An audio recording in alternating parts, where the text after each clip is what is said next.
presentar esto, basarme en lo que es anatomía estructural y funcional básica basada en estos tres apéndices: puntos craniométricos, anatomía de superficie y lo que tiene que ver con tractos nerviosos, para así explicar parte de lo que es la sintomatología clínica que se explicará en la próxima revisión. Entonces, para comenzar, los puntos de la línea media, acá estamos viendo la vista frontal, puntos craneales que son importantes para nosotros para la hora de planeación quirúrgica, dentro de los cuales acá se resaltan el nasion, que es el intersecto entre la sutura internasal y frontal, la glabela, que es la protuberancia frontal media, el diagram, que nos va a servir, que es el punto craneal del canto medial del, en este caso del ojo derecho, y el signo, que es el punto más prominente del arco cigomático, importante para nosotros como referencias anatómicas para la planeación quirúrgica. Ahora, en una vista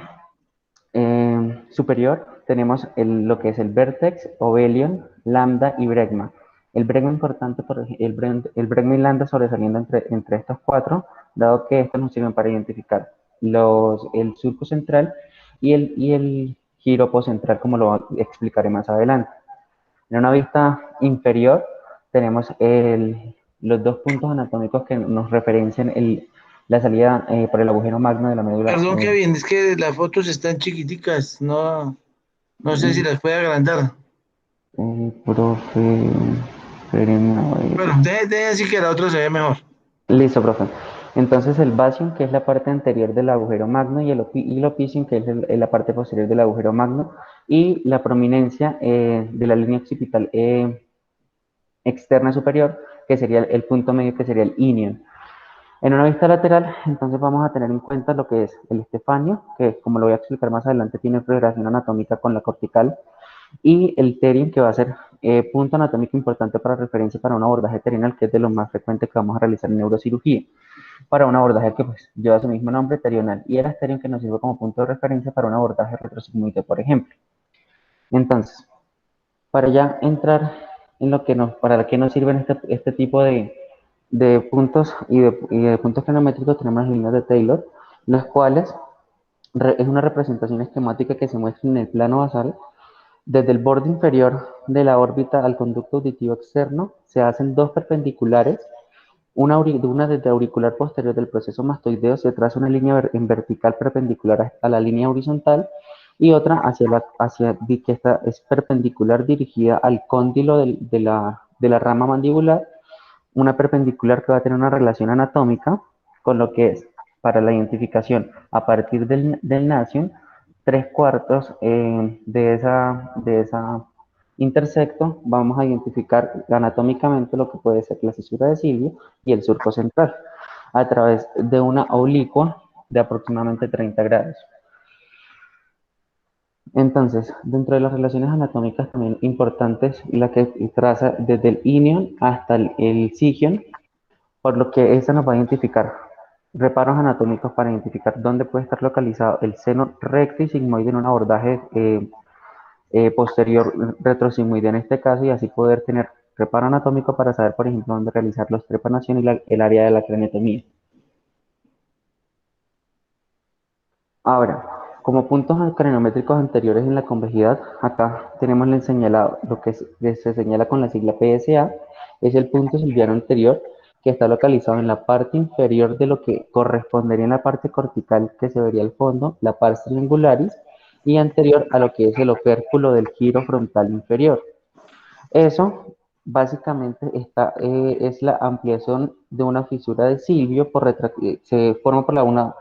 por la retracción de la fisura de Silvio, usualmente en la parte triangular del giro frontal inferior, y va a estar localizado en lo que es en la parte posterior de lo que es la H del terion. Ahora, acá tenemos como reparo anatómico que el del conducto auditivo externo, 4 centímetros, trazando una vertical hacia superior en lo que es el punto rolándico inferior, el cual está ubicado en la parte inferior del surco central sobre la cisura de Silvio, haciendo una prolongación o proyección de lo que sería el surco central. Con la cisura de Silvio, este es lo que marcaría el punto rolándico inferior, que más aproximadamente estaría a 0,5 a 0,62, más o menos a medio centímetro de lo que es la cisura de Silvio. Esta prolongación corresponde, como lo dije, al extremo del surco central y por ende nos serviría como un punto anatómico de referencia para identificar el surco central intraoperatoriamente. Y está localizado más o menos a 2,5 centímetros de lo que es el punto silviano anterior para tenerlo como referencia a la hora de hacer el abordaje de la craniotomía. Otro punto que se ve acá es el punto rolándico el punto rolándico superior. El punto rolándico superior lo que nos va a indicar es el extremo superior de lo que es el surco central intersectado con la fisura interhemisférica que va a estar en clara relación con lo que es el área motora y el área sensitiva. Otro punto que tenemos acá es el punto del extremo posterior del giro frontal superior, que es el que estaría posterior a la sutura coronar generalmente. Es paralelo a la fisura interhemisférica y generalmente es continuo. Más o menos tiene una longitud desde anterior a posterior de 5 a 6 centímetros aproximadamente. Se encuentra anterior a lo que es el surco precentral y en promedio la distancia de este surco generalmente es de medio centímetro aproximadamente. Está relacionado en la parte lateral, si nos vamos hacia profundidad, con lo que tiene que ver con la superficie posterior del tálamo y el piso del piso del ventrículo lateral ipsilateral a ese lado. Ahora lo que tiene que ver con el giro frontal inferior, que es lo que está trazado acá con la línea entre punteada que señalaría la línea temporal, esa, ese surco frontal inferior y el punto extremo posterior está paralelo a la cisura silviana y generalmente es continuo, con una longitud promedio aproximadamente de anterior a posterior de 4 centímetros para tener en consideración con respecto a lo que es el punto del giro frontal superior, con una distancia aproximadamente del surco precentral igual que el giro frontal superior de medio centímetro aproximadamente. Y se encuentra casi que paralelo ese punto a lo que tiene que ver a la cisura de Silvio y a lo que tiene que ver en comparación con la punto silviana anterior, más o menos a 1,5 centímetros. Es decir, que a 2,5 centímetros del punto silviano hacia posterior tenemos el punto rolándico inferior que sería la parte inferior de lo que es el surco central de una proyección hacia la cisura de Silvio. Y el punto frontal inferior está a 1,5 centímetros y me puede demarcar básicamente entre el punto rolándico, entre estos tres puntos, lo que sería encasillando lo que sería el surco precentral. Kevin, yo creo que no están avanzando sus diapositivas porque se quedó detenido. Sí, profe, que estaba explicando los puntos que estaban ahí. Ah, ok. Ahora, profe, lo que tiene que ver con lo que es el punto del surco intraparietal, ese tiene que ver con el extremo anterior de este surco intraparietal que nos va a dividir. ¿Puede ir señalando lo que está explicando? Profe, espera a ver si encuentro acá el señalador. ¿Ya, profe, ahí ven? Ok. Entonces, acá tenemos el punto eh, intraparietal, que nos va a reparar básicamente lo que es el surco intraparietal, que nos lo divide, como lo voy a explicar más adelante, el lóbulo parietal, en lo que es superior e inferior, y lo que explicar más adelante cuando explique superficies cerebrales. Ese punto intraparietal es paralelo a la cisura interhemisférica en una comparación, en una visión sagital, generalmente continua, en lo que es el surco, es decir, no tiene ramas y es una longitud aproximada de 3,5 centímetros, lo que tiene que ver con el punto intraparietal, es decir, la proyección final hacia lateral de lo que tiene desde la cisura interhemisférica. Como reparo importante que tiene este punto es que es superior al giro supramarginal y o angular, más frecuentemente siendo superior al giro supramarginal y en menor frecuencia, aproximadamente 20-30% a los dos giros, tanto supramarginal como angular. Ese punto extremo anterior es un punto de transición entre lo que tiene que ver entre el surco intraparietal que vemos acá y lo que es el surco poscentral, pero no es continuo, es básicamente siempre hay una distancia y eso se ve generalmente hasta en un 20% de los pacientes. Importante que queda 4 centímetros desde la línea media de la cisión interhemisférica y si nos vamos hacia inferior, estaría a nivel del esplenio del cuerpo calloso con una distancia aproximadamente de medio centímetro desde el plano coronal y lateral al atrio del ventrículo lateral. Entonces, si hacemos una referencia, entonces,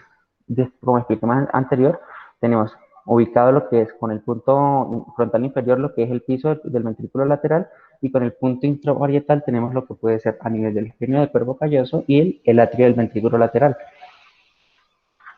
Ahora, lo que tiene que ver con el eurion, corresponde, el eurion es el que está marcado acá en amarillo, corresponde al centro y el punto más prominente de la tuberosidad parietal. Es superior al giro supramarginal y está siempre posterior en su gran mayoría a lo que tiene que ver con el surco postcentral. Y es anterior al surco intermediano de Jensen, que va a separar lo que es giro supramarginal de giro angular. Esa es la importancia porque nos ayuda a saber lo que va a ser el punto que nos va a demarcar el surco postcentral para saber el área sensitiva y lo que tiene que ver con el área del lenguaje acá en este punto. Ahora como punto temporal posterior, eh, ese punto está posterior a lo que fue definido como el extremo posterior del tronco sulcal de la bifurcación de lo que tiene que ver del giro temporal superior. Está relacionado con lo que es el atrio del ventrículo lateral, como lo vemos en la imagen. Está a 3 centímetros desde el asterion, si lo reparamos desde un punto craniométrico desde las suturas. Y la importancia es de que nos va a ayudar a identificar lo que es ventrículo lateral y la área de los giros supramarginal y angular. Ahora lo que tiene que ver con la parte posterior, tenemos el punto craniométrico del opistocráneo, que es el punto más prominente a nivel occipital, que es palpable en cualquier persona. Está al cero y se relaciona que hacia superior está la sutura calcarina a casi medio centímetro superior a él, relacionándose pues con lo que tiene que ver con las estructuras del lóbulo occipital y a 1.5 a 1.7 centímetros del punto más posterior del lóbulo occipital, es decir, básicamente esta parte acá. Entonces, como repaso en referencias de referencias óseas, tenemos lo que es la sutura sagital, la sutura coronal y la llegada del intersecto de la lambda. Aquí es importante que de 5 centímetros hacia posterior del bregma vamos a encontrar lo que es el surco central, que se va a relacionar más o menos a 4 centímetros con lo que tiene que ver lo que es el eurion para la localización del surco postcentral y superior a lo que tiene que ver al giro supramarginal y angular, que tiene que ver con la fisura de Silvio en la vista lateral. Entonces, como puntos corticales anteriores, siempre tener en cuenta lo que es el punto silviano anterior, que acá es una vista cortical, que lo que tiene que ver es acá la relación que tiene que ver con la pars triangularis y la retracción que ella hace acá en este punto, que también va a ser punto de referencia para encontrar lo que es el lóbulo de la ínsula, como lo voy a explicar. Entonces, acá lo que hacemos referencia es la importancia que nos puede tener ubicar en un plano superior la fisura interhemisférica, por ejemplo, si vamos a hacer un abordaje de una lesión que quede en área sensitiva o motora, ¿cómo nos puede ayudar la localización? Primero, pues claramente de la fisura interhemisférica y de lo que puede hacer acá, a partir de localizar un neurion, saber de que este posiblemente va a ser el surco central, y así localizar la corteza motora y sensitiva y así poder tener más precaución a la hora del abordaje quirúrgico. Acá lo mismo, entonces es como la distancia entre lo que es el eurion y el punto intraparietal y la relación con lo que tiene que ver con lambda y la distancia que hay de lambda al punto que sería el lateral al punto intraparietal para ubicar lo que es el surco postcentral, que más o menos estaría a 5 a 6 centímetros desde lambda. Acá explicado desde el área cortical, por ejemplo, si quisiéramos hacer un abordaje para llegar a lo que es el ventrículo lateral o núcleos basales, la relación que tiene desde el atrio para el punto temporal posterior del giro temporal superior, la relación que tiene con el ventrículo lateral y con la relación que tiene de la distancia desde la asterion, que más o menos es aproximadamente de 3 centímetros. Y acá en lo que tiene que ver con los puntos occipitales, lo más importante es, como lo dije, la opistocráneo para referencia, por ejemplo, si tenemos una lesión a nivel de surco calcarino, y su relación con lo que tiene que ver con el ilion para las referencias anatómicas de los senos venosos y con lambda. Entonces, Acá con modo de resumen, más o menos del bregma hay 14 centímetros hacia hasta el nasion y del bregma hacia posterior más o menos tenemos 5 centímetros para encontrar la sutura, el surco central y así la giro precentral y bocentral respectivamente. Desde lambda hasta bregma más o menos 12 centímetros y casi que en la mitad tenemos lo que tiene que ser a 6 centímetros el surco poscentral que desde el punto acá, de lo que tiene que ver el CAE al punto rolándico inferior, se dice que aproximadamente hay 7 centímetros, es decir, otro referente anatómico que podríamos tener para la identificación del surco central desde el exterior de la planeación quirúrgica, sobre todo para lesiones que tienen que ver en áreas elocuentes. Ahora para lo que tiene que ver con la superficie cortical de los hemisferios, entonces, importante, tiene la regla básicamente de los tres. Tres superficies, tres márgenes, tres polos, tres tipos de sustancia blanca y cinco lóbulos. Entonces, esos tres superficies son lateral, medial, basal, márgenes que son superior, inferior y medial, tres polos que son el frontal, el polo temporal y el polo occipital en posterior, tres tipos de filos de sustancia blanca que son de proyección, comisural y asociación, explicando ahorita las de proyección que tienen que ver con los haces y tractos nerviosos, y los cinco lóbulos, que serían resumidos en frontal, parietal, temporal, occipital y el lóbulo de la ínsula, explicados cada uno de manera detallada más adelante. De estos superficies, los que están marcados con asterisco, que son los márgenes y los polos, conjunto con la cisura silviana y el surco central, son los puntos de referencia más importantes para la orientación quirúrgica a la hora de una planeación en un paciente que se vaya a ser llevado a cirugía. Recordar que entre los lóbulos parietales vamos a encontrar el mayor diámetro transverso, que la hoz nos va a separar hemisferios en lo que tiene que ver izquierda a derecha, y que la parte anterior no es tan amplia de la hoz como si es en la parte posterior. No sé si tengo una imagen por acá. Que el cuerpo calloso va a chocar entre sí, va a ser una unión y va a ser el punto inferior de la hoz a nivel medial, y que la parte anterior del giro del cínculo está por debajo de la hoz y puede desplazarse libremente entre la línea media, y que hacia posterior la hoz cerebral se va a hacer mucho más rígida y va a estar limitada se va a anclar hacia el tentorio y siendo mucho más rígida hacia posterior. Entonces, vamos a tener superficies lo que es lateral, medial y basal. La lateral, o conocida también como convejidad, que va a mirar hacia la tabla interna. La medial, que se puede dividir en lo que tiene que ver con lóbulo frontal, parietal y occipital, que tiene que ver con la hoz cerebral, y el lóbulo temporal, que tiene que ver con la parte del mesencéfalo. Y la parte basal va a ser el piso de la fosa craneal anterior, media y el tentorio. Ahora lo que tiene que ver con los márgenes, que separan las tres superficies, tenemos tres: superior, lateral y posterior. La superior, que va a seguir el curso del seno longitudinal superior; el lateral, que en la parte anterior eh, tenemos desde el polo frontal a lo largo de todo el borde lateral de la superficie basal del lóbulo frontal hasta la cisura de Silvio, y luego llega hasta la convejidad por la parte de la fosa media hasta el tentorio, y para así formar lo que es la superficie lateral del lóbulo temporal y occipital. Ahora, si nos vamos a lo que tiene que ver con la parte de los límites, lo que es frontal y temporal tienen cuatro superficies. El frontal, tres de ellas están formadas por una parte de superficie cerebral lateral medial y basal, y una cuarta que va a estar formada por lo que tiene que ver con la cisura de Silvio en su intervención con lo que es el lóbulo temporal. Y el lóbulo temporal con cuatro superficies, dos laterales y dos basales. Una mira hacia el tronco, hacia el tallo cerebral, y otra va a mirar hacia la cisura silviana para el gran resumen de lo que tiene que ver con sus límites anatómicos.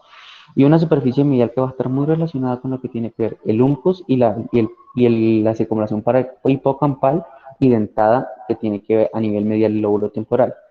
Lo que tiene que ver con el lóbulo parietal son tres superficies: lateral, medial y superficie silviana, al igual que el lóbulo occipital, con la diferencia de que en vez de cisura silviana tenemos la parte basal del lóbulo, que lo voy a mencionar más a detalle. Lo que tiene que ver con los surcos, pues tiene una gran variabilidad y depende entre persona y persona, y en la misma persona, entre un hemisferio y otro, puede haber una variabilidad de los surcos mencionados, que se van a distinguir, y hay básicamente tres grupos de surcos según su continuidad. El primero, los que son continuos o no interrumpidos, como la fisura silviana, el surco calloso y el parieto occipital, generalmente. En los segundos, que son el levemente interrumpido, que son poco frecuentes, que son pocos,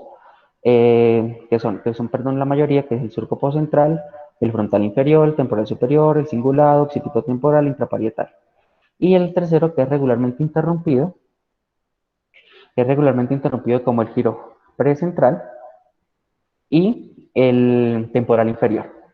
como lo vemos acá que está bastante interrumpido. Entonces, para ir es lo que tiene que ver con cada lóbulo. Entonces tenemos el lóbulo de la ínsula que tiene una forma triangular, se puede decir, con un apex hacia anterior e inferior a través del limen insulae. Ese limen está ubicado en la unión de lo que tiene que ver el esfenoides y el compartimento insular de la fisura silviana, más o menos a este punto. Separado del lóbulo frontal, temporal y parietal por este surco limitante, que es este límite que vemos acá, que lo separa de estos rojitos de lo demás del cerebro. Ese surco circular va a rodear toda la ínsula y tiene 3 bordes y 3 ángulos. Entonces, tenemos los 3 ángulos, que es donde se van a unir esos bordes, con un borde anterior que está profundamente relacionado con la pars triangularis, que sería más o menos esta parte de acá, del giro frontal inferior, y un borde superior que es horizontal a todo lo que tiene que ver con la unión frontotemporal, más o menos lo que sería lo que está retirado en la imagen, y la parte inferior que separa la ínsula de la fisura silviana del lóbulo temporal, que sería esta parte.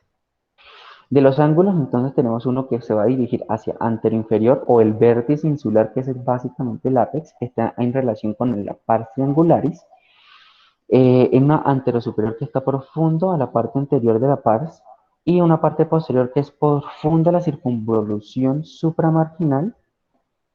que envuelve la parte posterior de toda la fisura silviana. Y eso corresponde al punto silviano posterior, que es básicamente lateral, que estaría más o menos a nivel del atrio del ventrículo lateral mencionado anteriormente.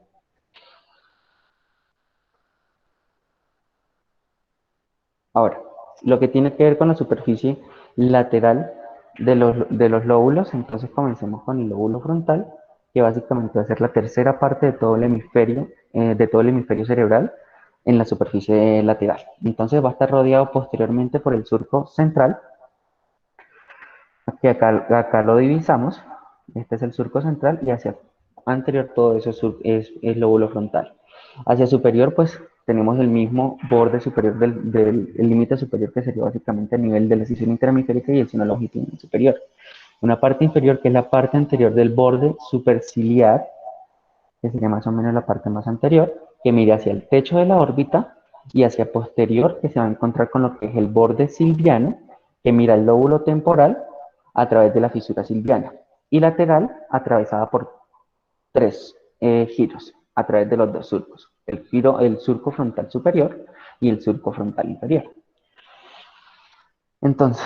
tenemos el tercer giro, que nos va a dividir el lóbulo frontal, que es el giro precentral. Y entonces tenemos 3 giros. Giro precentral, que es vertical, paralelo a lo que es el surco central, y 2 que son horizontales, que van a ser paralelos a la sección interhemisférica, que es el surco frontal superior y el inferior. Ese giro vertical nos va a dar la circunvolución, eh, que entonces tenemos el giro precentral, que va a ser anterior al surco central y por delante de este, para hacer toda la que es la parte de la corteza motora. Lo que tiene que ver con los 2 giros horizontales nos van a clasificar en giro superior, medio e inferior. El inferior situado en lo que es entre la fisura silviana y este surco mencionado. Y va a ser dividido casi que en 3 partes. De anterior a posterior tenemos la pars orbital, la pars triangularis, que es la que va a estar íntimamente relacionada con el punto silviano anterior, y la pars opercularis, que nos va a ser un punto de referencia porque hacia posterior vamos a encontrar el punto rolándico inferior. Hacia el giro frontal medio va a estar localizado pues entre los 2 surcos, y el giro frontal superior, que va a ser el límite del hemisferio en la parte superior y anterior del hemisferio cerebral mencionado. El giro frontal medio, también hay que mencionar que esta parte del giro va a estar adyacente al giro del cíngulo y separadas por arte de sustancia blanca, que es que se le llama centrum semioval. Entonces, este surco frontal y frontal inferior, aparte de lo que mencionaba, va a estar localizado a nivel del margen superior de la parte anterior del cuerpo calloso, es decir, que la parte final puede estar a nivel de lo que es el geno y rostrum del cuerpo calloso. La parte más posterior del giro frontal inferior va a estar localizado adyacente a lo que es la cabeza del caudado y parte anterior de la ínsula, como lo mencioné anterior, y con el cuerno frontal del ventrículo lateral. La pars orbicularis, que es la parte más anterior del giro frontal inferior, se va a continuar medialmente con la superficie orbitaria del lóbulo frontal. eh, y la parte baja de la pars orbicularis puede conectarse con el giro puente a partir del giro precentral. Esto importante acá, que lo que es la pars opercularis, que es, ahí está acá, y la pars triangularis, son referidos como el área del lenguaje de Broca. Entonces, importante que si tenemos una lesión al área de Broca, básicamente va a ser este punto a nivel cortical y pues a nivel craneal va a ser el punto silviano anterior. Entonces acá lo menciono, orbiculares, triangulares, operculares, con su relación con el giro precentral. Y si nos seguimos a lo que tiene que ver con las relaciones anatómicas, este sería el punto rolándico inferior, este de acá, que va a separar, que nos va a indicar que este es el surco central con su giro post y precentral respectivamente, y que acá tenemos el punto temporal superior que nos va a señalar lo que es el giro supramarginal y la relación con la cisura silviana, que está íntimamente relacionada con el giro frontal inferior. Ahora, lo que tiene que ver con el- la parte lateral del lóbulo parietal va a estar limitada anteriormente por el giro, por el surco central.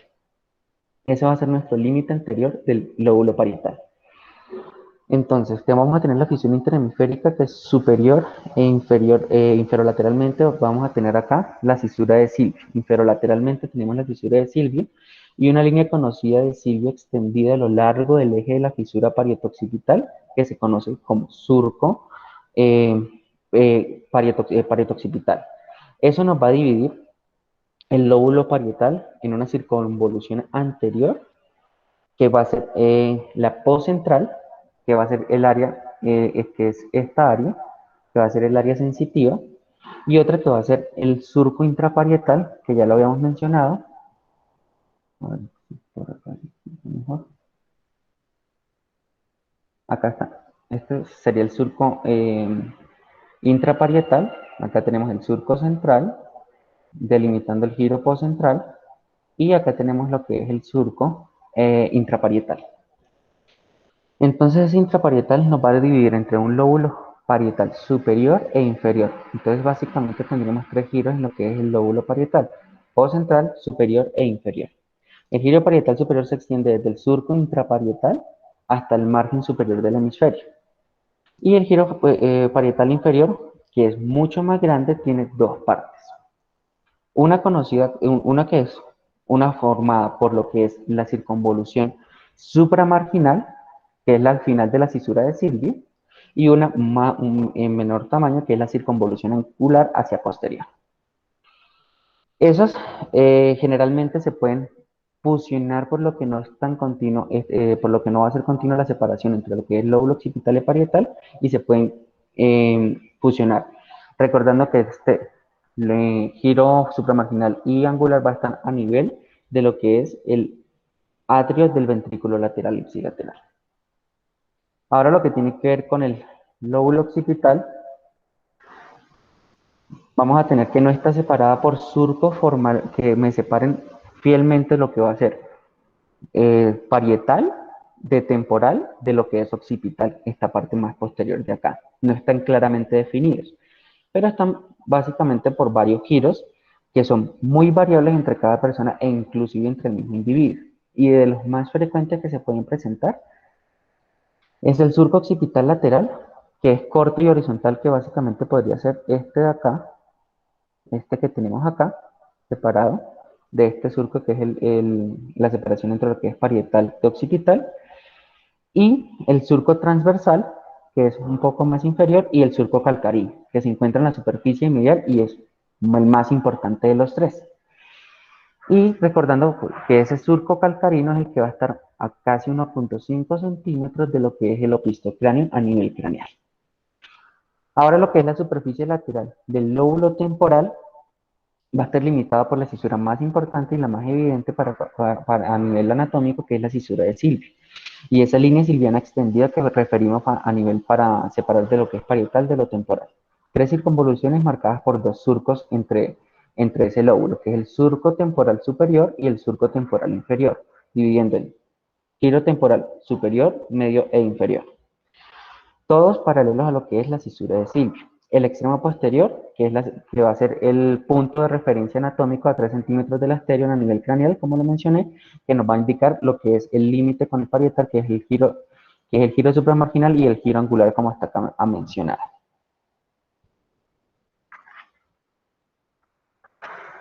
Ahora, lo que tiene que ver con la anatomía de superficie de la hemisferio cerebral en la superficie medial es mucho más complejo. Entonces, van a estar, si lo hacemos de anterior a posterior, aplanados por lo que sería la hoz cerebral, que es mucho menos, es más delgada hacia anterior, y recordando que lo que tiene que ver el giro del cíngulo en la parte anterior, después de en lo que tiene que ver adyacente al genio y cuerpo calloso, acá el giro del cíngulo puede moverse con respecto a la línea media, por lo que ahí se adelgaza la hoz cerebral para implantarse en lo que tiene que ver la crista Galli. Básicamente esta parte de acá es lo que se conoce como, en caso de edema cerebral, lo que puede hacer la herniación sulfalcina. Interconectados bajo la hoz en el piso de la fisura interhemisférica por lo que tiene que ver el cuerpo calloso, y separados de este por lo que es el surco calloso, que quedaría más o menos entre lo que es cortical de los lóbulos, ya sea frontal temporal, frontal parietal u occipital, de lo que es el cuerpo calloso. El lóbulo temporal va a envolver todo lo que tiene que ver el tallo cerebral superior, es decir, el mesencéfalo, y lo que es la pared lateral de las cisternas por encima de la incisura tentorial por la que van a ingresar los pedúnculos cerebrales. Entonces tenemos tres capas. Entonces, en la parte interna, digamos que es el cuerpo calloso. En la parte intermedia va a ser la circunvolución del cíngulo, y la parte externa de anterior a posterior va a ser la superficie medial del giro frontal superior, del lóbulo paracentral, que ya lo voy a explicar más adelante, del precúneus, cúneus y la língula, es decir, todo lo que es lóbulo frontal, parietal y occipital de anterior a posterior, como lo vemos acá, cúneus, precúneus,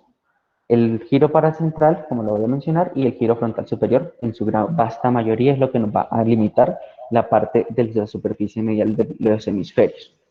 Entonces, este cíngulo va a estar separado por el surco calloso. No solo separa lo que es lóbulo frontal, sino también lo separa de la circunvolución del cíngulo.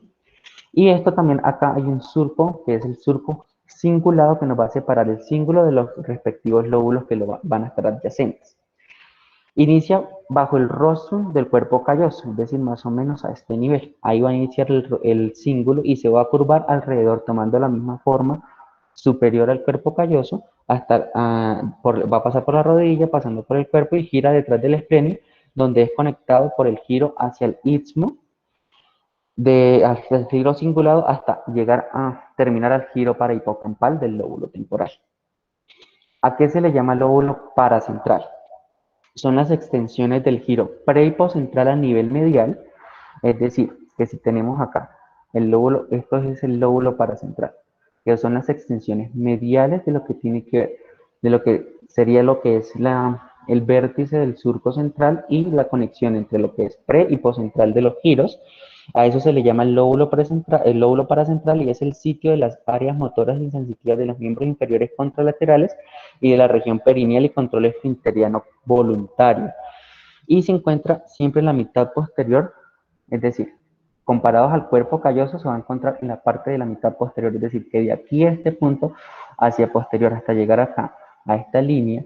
que nos delimita el precúneus, todo esto se le llama lóbulo paracentral, indicando las áreas elocuentes que tienen que ver con el surco central. Ya hacia el lóbulo frontal, principalmente la superficie medial va a estar dada por lo que es el giro frontal superior, que es la mitad del lóbulo, va a ser dividido en dos el lóbulo frontal, lo que tiene que ver el lóbulo paracentral desde precentral hacia anterior, hasta lo que tiene que ver con el giro frontal superior, que acá marca básicamente como la distinción y la división entre lo que es lo uno y lo otro. Es decir, este es el punto frontal, el punto posterior del giro frontal superior. Lo que tiene que ver del lóbulo parietal anterior va a estar anterior al surco central hasta el cuerpo calloso. Es la parte anterior, y la parte posterior va a estar marcada por lo que es el surco parieto occipital, que es este que está marcado acá. Entonces, del surco central, que básicamente sería acá, sería lo que ya llamamos sería lo que sería la parte del área del lóbulo paracentral de la parte postcentral, que va a estar marcada hasta este surco, que sería el intraparietal, que nos marcaría la parte de lo que es en la superficie medial, el precuneo del lóbulo parietal, y lo va a separar del cuneo, que es la parte occipital, por el surco parieto occipital. Esa precuneus es un área cuadrilátera limitada anteriormente por la rama ascendente del surco cingulado y posteriormente por el surco parieto occipital. Ya hablando en lo que tiene que ver con el surco occipital, vamos a tener esta, que es esta parte de acá, va a estar separada desde la superficie medial por el surco parieto occipital, de lo que tiene que ver todo lo que es anterior. La cisura calcarina se va a extender hacia adelante desde el polo occipital hasta el esplenio, y divide esta superficie en una parte superior que se le va a llamar cuneos, es decir, esta básicamente podría ser la cisura calcarina. Es esta que va a llegar hasta lo que es el extremo del cuerpo calloso. Y nos lo va a dividir en una parte superior que es el cuneo o la cuña del lóbulo occipital, y la língula del lóbulo occipital. Esta se va a mezclar anteriormente con lo que es la parte parahipocampal del lóbulo temporal. Entonces, digamos de que ese surco calcarino, aparte de dividirnos lo que es cuña de lo que es língula, podemos decir que nos separa lo que es superficial de lo que es la parte profunda del lóbulo occipital, siendo esa parte posterior de este surco calcarino, es decir, más o menos esta parte de acá, la parte más posterior, lo que tiene que ver con la recepción visual primaria. Ahora, para terminar lo que es la parte de la superficie medial, sería con el lóbulo temporal, que está formado principalmente por las superficies mediales redondeadas de la circunvolución parahipocampal, que es la que vemos acá, y lo que tiene que ver con el uncus, si lo vemos por acá, giro parahipocampal, giro dentado, y lo que tiene que ver con el uncus más anterior del lóbulo temporal. Entonces tenemos tres franjas longitudinales que se van a entrelazar con la formación hipocampal propiamente dicha. Una inferior, que va a ser el borde medial de la circunvolución parahipocampal, que es esta, la más inferior de acá. Tenemos la circunvolución dentada, y más superior va a estar la fimbria, por donde se va a empezar lo que es la parte y la formación del fornix, que nos van a conectar hacia la parte del núcleo amigdalino. Acá tenemos un punto que es el punto coroideo, que nos va inferior, que nos va a indicar el externo inferior de la fisura coroidea a lo largo, de la cual el plejo coroideo del ventrículo lateral se va a encontrar justo detrás del borde superior del segmento uncal posterior, es decir, más o menos esta parte. El hipocampo se va a dividir en lo que es tres partes, lo que es la cabeza, que es la más anterior, la más grande y siempre dirigida hacia anterior y hacia medial, ¿listo? Y las otras dos partes, que serían la cola y el cuerpo de este mismo. Entonces acá las relaciones de lo que tiene que ver los tres franjas del lóbulo temporal y sus respectivas relaciones con lo que tiene que ver con los núcleos de la base, que es la cabeza del caudado, con el pulvinar del tálamo, y el tapetum, que es la parte posterior. Entonces, acá tenemos lo que es, haciendo la equivalencia entre lo que es parte cortical de la parte superficie lateral y la superficie medial de los lóbulos cerebrales. Entonces, podemos decir que, por ejemplo, a nivel acá, de lo que tiene que ver cisura de cilios, si nos metemos hacia profundo, vamos a tener lo que es el tálamo, e inferiormente a esto, en lo que más o menos sería el giro temporal superior, en la parte posterior tendríamos lo que es la área de la región pineal, importante, por ejemplo, cuando tenemos tumores de esta región, para llegar directamente ubicándonos no solamente con esta área acá, sino también a nivel craneal con el punto temporal superior. Ahora, lo que tiene que ver con la superficie basal, para terminar de decir lo que son los límites de los hemisferios cerebrales, entonces tiene una parte anterior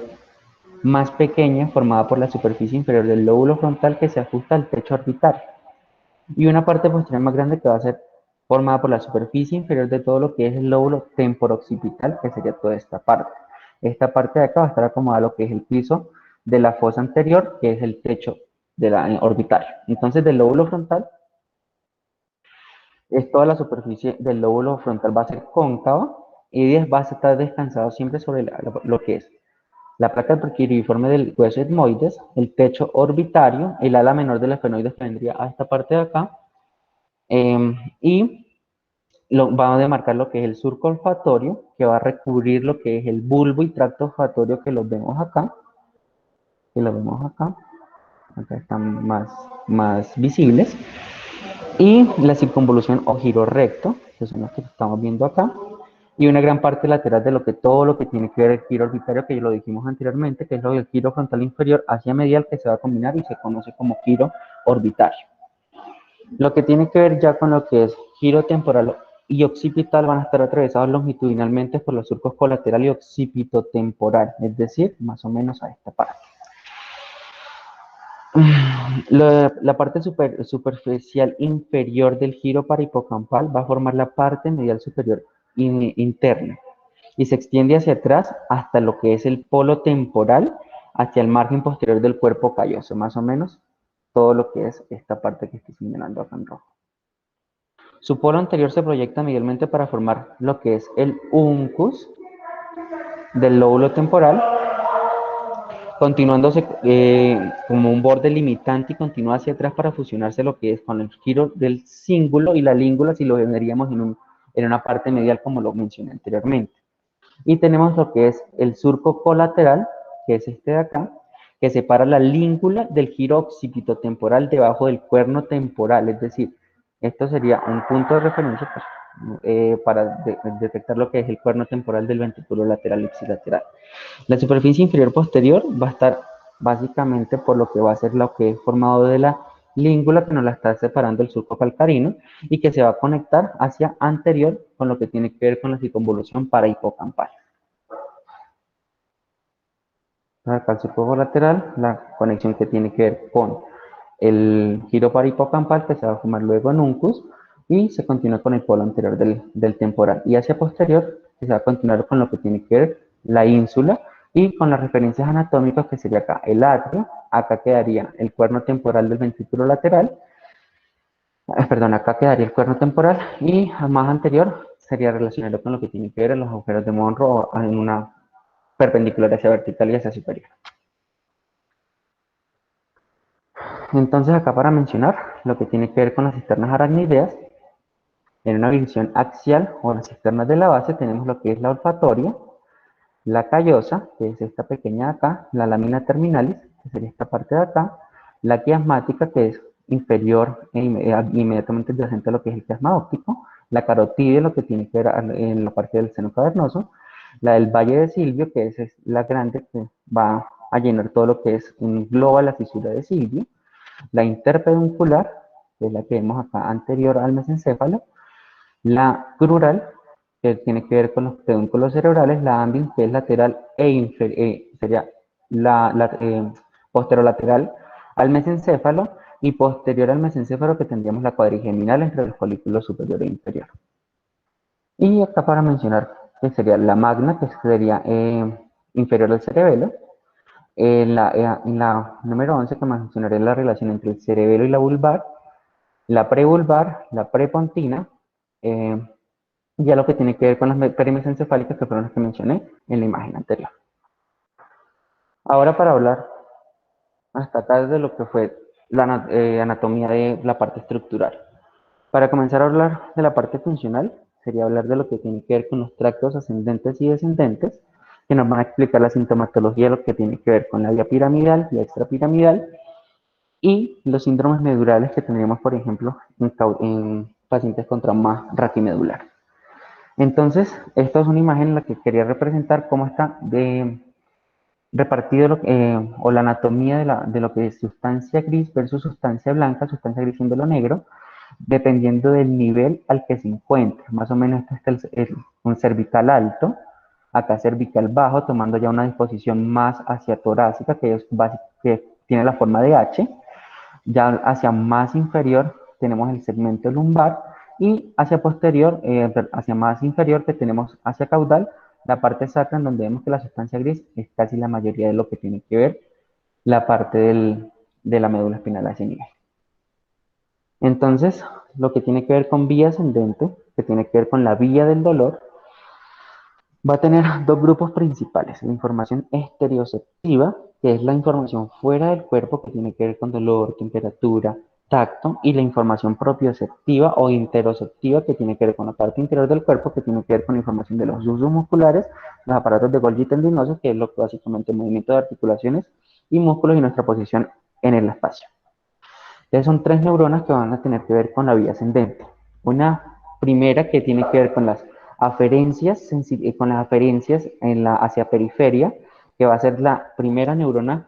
la neurona de primer orden que va a estar en el ganglio espinal posterior de la raíz y que va a enviar fibras que se pueden conectar entre uno o dos segmentos, sea superior o inferior, formando lo que es el fascículo o el del Isagüe, que van a hacer conexión con la raíz posterior, con el cordón posterior de la sustancia gris medular para llegar a la neurona del segundo orden, que es la que se va a decusar, dependiendo del nivel por donde nos haya dejado, sea uno o dos, superior o inferior, para subir generalmente al tálamo, ya sea ventromedial o ventrolateral, en el núcleo al que lleguemos al tálamo, que es la neurona del tercer orden, y de esta hacer aferencia y sinapsis para la parte de la corteza cerebral y hacer la parte de la conciencia de nuestras aferencias del dolor.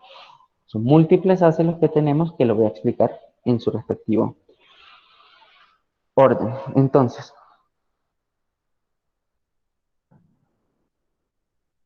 los orígenes de los fascículos, acá tenemos una disposición. Entonces, tenemos lo que tiene que ver los distintos estímulos, o sea, dolor, temperaturas o mecánicos, o vibratorios o propios del interior del cuerpo. Eso se van a hacer las sinapsis acá, van a sinaptar acá por el ganglio de la raíz dorsal, ingresar por el cordón posterior, por la parte posterior de la sustancia gris, y luego acá por las láminas de Retzer van a hacer sinapsis ya sea por la lámina 1 a 10. Generalmente las que tienen que ver con el dolor son las láminas 1 a 6, principalmente con las del dolor van a ser la 2 y la 4, que van a sinaptar con la neurona de segundo orden, que va a decruzar a la línea media para llevar la información nuevamente a la sustancia blanca de la médula espinal para hacer y viajar de ahí hasta el tálamo y hacer la parte de la conciencia cuando llega a la conexión de la parte de la corteza cerebral. Entonces, lo que tiene que ver en lo que es la vía espinotalámica, tenemos la que es la espinotalámica lateral que va a llegar, que nos va a conducir lo que es la vía del dolor y la temperatura. Ese es el eje espinotalámico lateral, que se va a ir por el cordón posterior, por el cordón posterior, y en la médula oblonga, más en la espinotalámica anterior y lateral, forman un lemnisco que es el llamado lemnisco espinal. Ahí va a ascender, esto se forma en lo que es médula oblonga, a este nivel. A ese nivel, luego va a llevar nuevamente a puente y mesencéfalo para llegar finalmente a lo que es el tálamo, en esta parte, en el núcleo ventral posterolateral, para luego cruzar por lo que es hacia la corona radiada y llegar a la circunvolución postcentral. Las fibras de asociación y comisurales van a ser las distintas sinapsis que van a llevar luego la diferencia por las vías descendentes que explicaré más adelante. Ahora con las que tienen que ver con las vías del tracto discriminatorio, que es la sensibilidad vibratoria y la sensibilidad muscular articular consciente, esas se van a ir por el eje espinotalámico anterior y esas van a ir por el cordón blanco posterior, que es este de acá, son estos de acá, los cordones posteriores, y cuando ya están en la parte más superiores van a formar lo que es el fascículo gracil y cuneiforme. Ahí son básicamente las extensiones de lo que es acción de primer orden que pasan directamente al cordón posterior del mismo lado. Se van a dividir en ramas ascendentes que son largas y unas descendentes que pueden ser cortas. Esas descendentes pueden bajar uno o dos segmentos. Esas van a ir al cordón gris posterior, como lo mencioné anteriormente. Esas van a lo que es el fascículo gracil o de Gol, esa se va a extender por toda la médula espinal, va a estar en toda la extensión, y esa nos va a llevar fibras ascendentes de los niveles raquídeos, sacros, lumbares y los últimos 6 dorsales. Y lo cuneiforme se va a posicionar lateral a los niveles torácicos superiores, los 6 dorsales superiores y todos los cervicales, es decir, este está desde el T6 hacia superior. Van a ascender ipsilateralmente y sinaptan con los núcleos gracil y cuneiforme que van a estar a nivel de la médula oblonga. A este nivel van a sinaptar a este punto con la neurona del segundo orden. No todas las neuronas van a sinaptar porque unas van a ingresar al cerebelo por el pedúnculo cerebeloso inferior, ipsilateral, hacia el fascículo cúneo cerebeloso y así las fibras arcuatas para llegar a corteza cerebelosa y allí coordinar lo que es postura y coordinación a partir de esta vía. Y las otras, las que sí hacen sinapsis en este punto de la médula oblonga, van a ser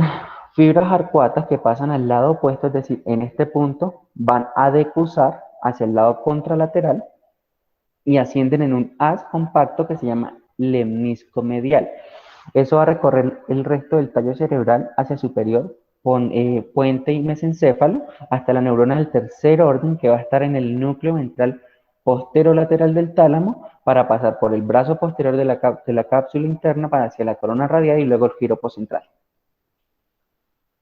Entonces, esto es un resumen de lo que tiene que ver con las vías del dolor, que se van a relacionar con las terminaciones libres, lo que tiene que ver con lo que es dolor, temperatura y tacto ligero, que van a ser las que tenemos por todo el cuerpo, y la que es del tacto discriminativo, que básicamente son los usos y los usos musculares y los aparatos de Golgi tendinosos. Todos van a llegar al mismo punto, ganglio espinal posterior. Estos van a llegar a las sustancias gelatinosas, los primeros, que básicamente tienen que ver con la lámina 2 y 4 de Rexet, y estos van a llegar directamente, no van a hacer sinapsis en el cordón posterior gris medular, sino que van a hacer directamente el núcleo gracil y cuneiforme lateralmente, para luego sinaptar a nivel de la médula oblonga. Los tres tienen la misma neurona de tercer orden a nivel talámico, y se diferencian en que uno va a formar por el lemnisco espinal, los dos primeros, y este por el lemnisco medial,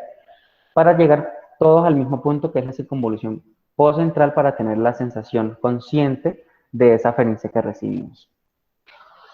Ahora, para mencionar, tenemos lo que es el fascículo espinocerebeloso posterior, que tiene que ver con la médula de sustancia gris del núcleo dorsal, que se conoce como columna de Clark. Ese se va a ir por el cordón blanco ipsilateral, es decir, va a hacer sinapsis a este punto, y luego va a salir hacia posterior, va a ascender hacia posterior por este cordón blanco ipsilateral, el lateral, perdón, a este punto, y ascienden por este hasta la médula oblonga, y acá van a ir por el pedúnculo cerebeloso inferior hasta la corteza cerebelosa. La información de las articulaciones y músculos van a llegar órganos tendinosos y los receptores de los tronquis de los miembros inferiores principalmente sobre los superiores. Es todo para coordinar lo que tiene que ver coordinación, que le va a llegar por otra referencia al cerebelo, con lo que tiene que ver en los músculos de los miembros inferiores, y así ver lo que es marcha, postura y coordinación. Entonces acá el resumen de lo que acabo de mencionar. La neurona del segundo orden se encuentra en el núcleo dorsal a nivel de la médula oblonga. Ahora otros haces que nos van a llevar otro tipo de informaciones que son inconscientes son los espinotectales y los espinorreticulares. El espinortectal tiene que ver con lo que va a ser folículo superior y los reflejos espinovisuales. Eso se va a relacionar a nivel acá del inciso. Y el espinorreticular, recordemos, la formación reticular va a estar en mesencéfalo, puente y médula oblonga, y que va a sinaptar con parte de esta formación reticular del tallo para influir en los niveles de conciencia que estas aferencias o estímulos nos van a hacer a nivel central en el tallo cerebral, dándonos las respuestas inconscientes que cada uno de nosotros tenemos. Y esto es como lo que tiene que ver con la parte de las vías ascendentes de los tractos nerviosos. Ahora de las vías descendentes, al igual que la vía ascendente tiene tres neuronas. A diferencia acá, las neuronas de primer orden van a estar a nivel de la corteza cerebral, a nivel de la quinta capa del área del, de la corteza motora. El de la segunda orden va a estar en el cordón gris anterior, no posterior, sino en el cordón gris anterior de la médula, que es las neuronas interneuronales, también se le pueden llamar, que son de axón corto y van a sinaptar inmediatamente a mismo nivel del cordón gris anterior de la médula hacia la motoneurona inferior por la raíz anterior y luego hacia el nervio, o el nervio raquídeo, hacia las terminaciones nerviosas periféricas. En este punto, entre la neurona de segundo y tercer orden, nos pueden hacer interneuronas que pueden hacer inhibición de las diferencias que tengamos por esos estímulos nociceptivos periféricos. Entonces, tenemos lo que son los fascículos corticoespinales y los reticuloespinales. Los corticoespinales relacionados con movimientos voluntarios aislados y especializados, y los reticuloespinales que van a facilitar o inhibir la actividad de esas motoneuronas de las corticoespinales, ya sea alfa o lambda, en el cordón gris anterior, es decir, entre segunda y tercera neurona. Y van a facilitar o no que haya ese movimiento voluntario o actividad refleja relacionado con esa aferencia que tuvimos. Y un tercer A, que es el tacto espinal, que va a estar relacionado con lo que tiene que ver movimientos posturales, reflejar como respuesta motora los estímulos visuales, que va a estar también conectado con lo que es la vía hacia el cerebelo, como lo mencionamos acá. Entonces, acá lo que estamos viendo es cómo viene la raíz dorsal, nos da la aferencia, luego van a subir, ya sea por uniforme o gracil, o por la parte de la espinocortical, sea lateral o anterior, y luego nos van a dar las referencias, van a llegar hasta acá, hasta la parte anterior de la médula espinal para las neuronas de segundo orden, neuronas de tercer orden, que pueden estar aún no afectadas por la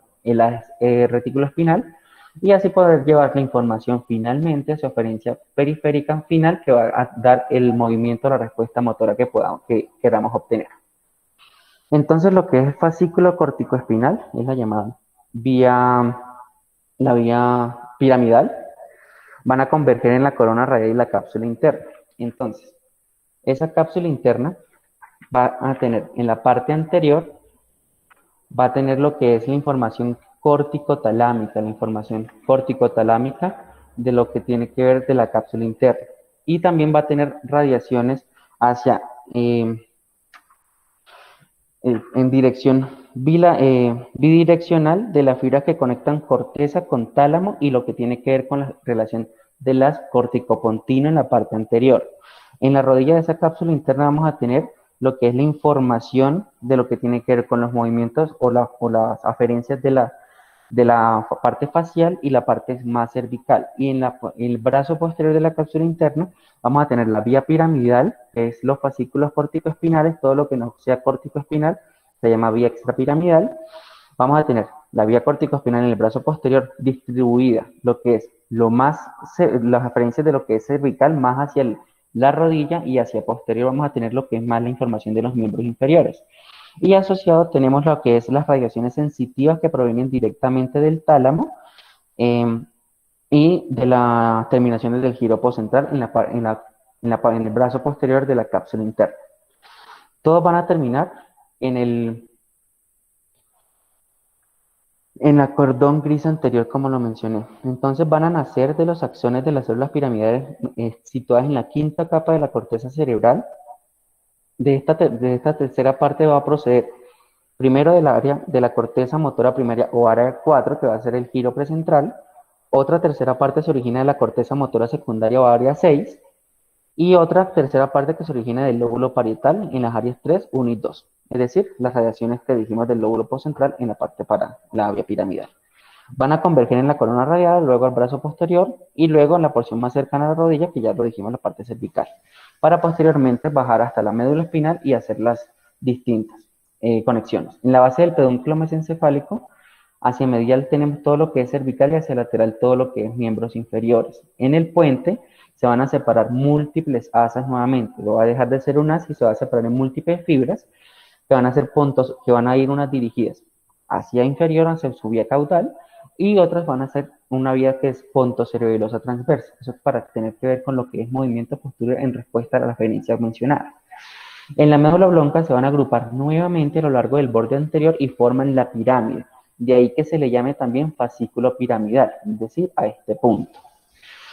Ahí en la unión lo que es médula oblonga y médula espinal es donde se pasa la decruzación de las pirámides y van a entrar a lo que es el cordón blanco lateral, ya incluyéndose lo que es médula espinal, para formar lo que es fascículo corticoespinal lateral, que se van a terminar en el cordón gris anterior en todos los segmentos medulares dependiendo de la aferencia, y otras restantes que no van a decruzar, sino que se van a ir por el mismo cordón blanco a nivel de la médula espinal,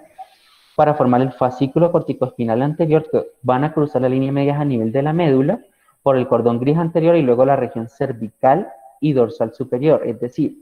lo que tenía que ver con la parte del cuneiforme, esas no van a decruzar a nivel de la pirámide, sino que decruzan al nivel en el que vaya a ser la respuesta motora. No son las únicas vías de los movimientos voluntarios, que es importante mencionarlo, y son una vía que confiere rapidez, agilidad y movimientos finos, específicos y rápidos a la aferencia mencionada.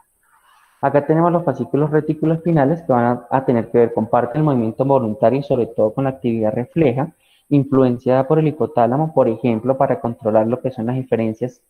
simpáticas y parasimpáticas a nivel sacro. Acá tienen que ver con la formación reticular, que es desde puente. Van a ser fibras que generalmente no van a decruzar en médula espinal, van a ser un fascículo reticuloespinal pontino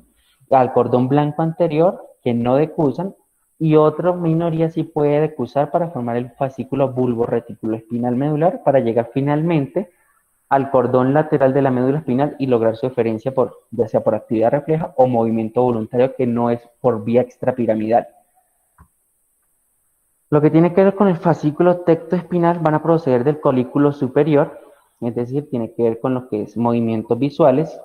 y van a decruzar en fascículo longitudinal medial. Eso van a llegar al cordón blanco anterior, luego al cordón gris anterior, y tienen que ver con lo que es cervical superior, sobre todo para esta información. Para el fascículo rubroespinal se van a relacionar principalmente con lo que es el núcleo rojo en el techo del mesencéfalo al nivel de los colículos superiores. Van a decruzar a nivel de este núcleo y descienden como fascículo rubroespinal en puente. Ellos, ¿qué es la importancia? Que van a recibir aferencias de la corteza cerebral vía indirecta y va a controlar con actividad de motoneuronas alfa, lambda y en médula espinal, y facilita la actividad de músculos flexores e inhibe la actividad de músculos extensores o antigravitatorios. Es decir, que cuando se afecta este núcleo rojo es cuando vamos a tener lo que es la respuesta de descerebración en un paciente en el que estemos evaluando, por ejemplo, muerte encefálica o haciendo el Glasgow básicamente. Este es el responsable de que cuando se afecte tengamos respuesta de descerebración. Los fascículos vestibuloespinales pues van a tener que ver con a nivel del puente y médula oblonga, debajo del piso del cuarto ventrículo, referencias de lo que es oído interno por el nervio vestibular y también del cerebelo por información del pedúnculo cerebeloso superior. Van a llegar acá, a descender sin decruzar hasta el cordón blanco anterior, luego el cordón gris, decruzan y llevan la aferencia respectiva. Se van a relacionar con los olivoespinales, que van a ir por el mismo cordón blanco lateral y hacer la actividad refleja por vía extrapiramidal de las aferencias que tengamos, ya sea a nivel periférico o a nivel del oído interno, para controlar lo que es coordinación y movimientos visuales, por ejemplo. Y pues esto es un resumen de todo lo que mencioné y las relaciones con lo que tiene que ver con las motoneuronas alfa, gamma y delta. Y pues esto para terminar es lo que tiene que ver la disposición, que a nivel medial tenemos más lo que es sacro y lumbar, y lateral en los cordones blancos tenemos los cordones blancos posteriores, lo que es lo cervical. A nivel anterior tenemos más hacia medial lo sacro, y hacia posterior lo cervical en los cordones blancos, que se van a fusionar acá con el cordón gris anterior. Y pues eso era lo que quería explicar el día de hoy.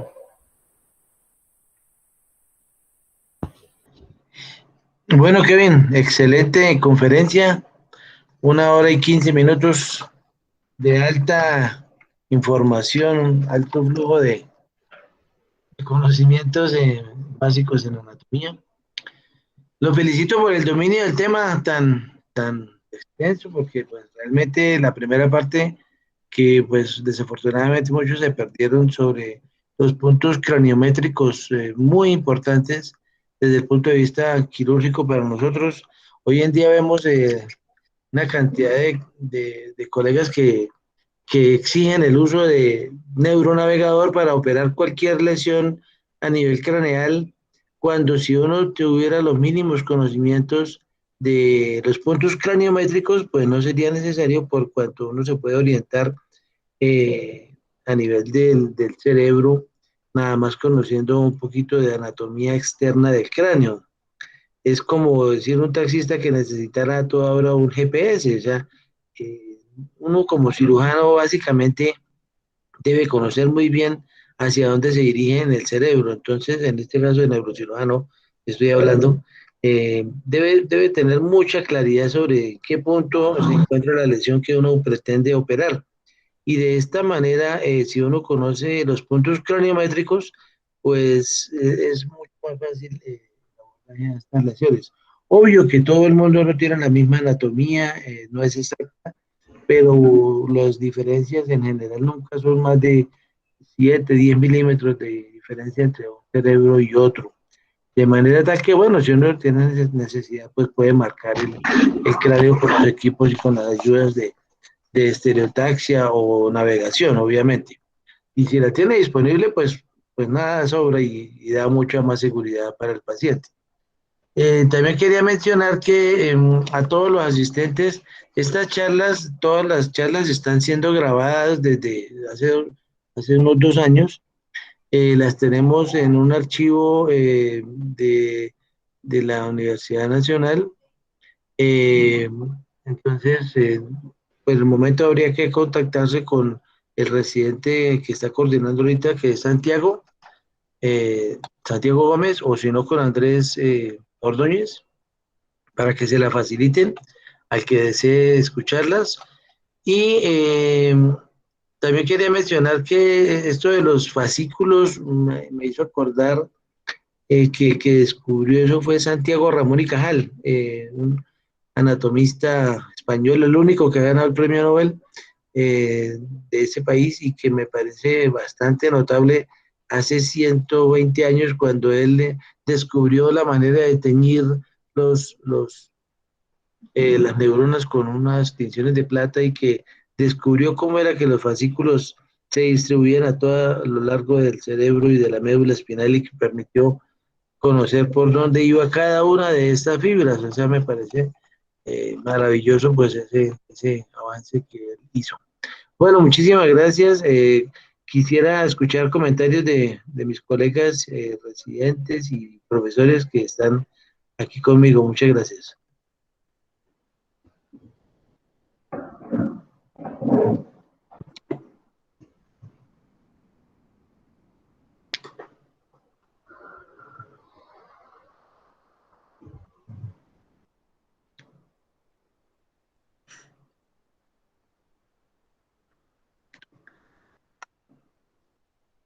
No hay comentarios. Bueno, quisiera mirar si hay.